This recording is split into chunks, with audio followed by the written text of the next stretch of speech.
breakfast time. Kopi punya perisa. Biasa I suka yang ni, tapi tak cukup tidur. Ni hari mau senaman lagi, so mesti kena ambil kopi punya.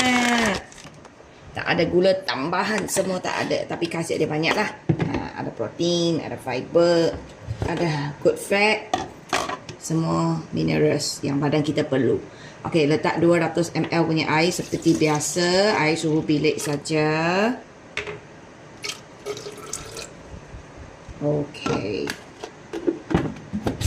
Tambah 1 sachet yang ini masuk ke dalam shaker. Ini bukan shaker, ini blender. Okey. Chia seed habis. Malas nak ambil baru, ambil. Apalah ni hari betul-betul tak cukup tidur. I nak kata flaxseed habis, so nak ambil chia seed. Blur ni hari. Okey. 2 sudu.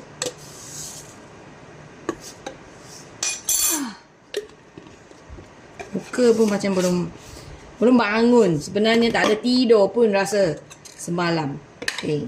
Ini water daddy pagi-pagi dia sudah potong. So, ayo jatuh. Apalah hari ni. 3, 4, 5, 6. Okey, ini bagi anak. Ini bagi Along. Okey, apa nak buat lah? Mana penutup dia? Oh. Okey, lepas tu kita blend. Banyak pula ni hari. Betul serius. Sebab letak chia seed, so kita blend lama sikit.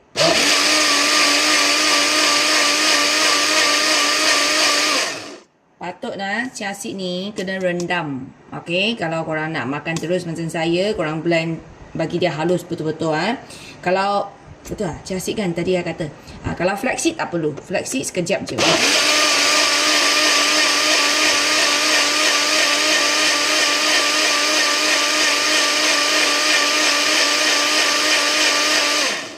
Kalau tak ada brand, rendam.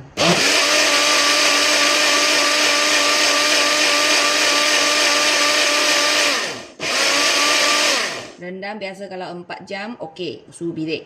Kalau air panas, 15 minit. Kalau rendam semalam pun boleh. Cantiknya warna dia.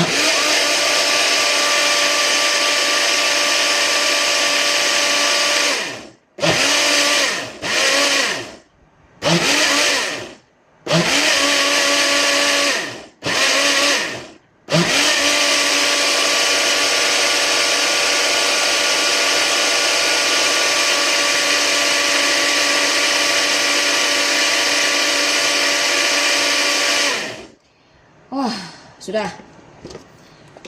Dia kerja macam I yang penat. Ni kita buka. Wah, ni hari punya. Wah, banyak cantik, banyak wangi bau kopi. Nampak tak korang? Inilah smoothie harian Water Mami. Kalau I balik pangka sihat balik, ini wajib. Jom kita cuba.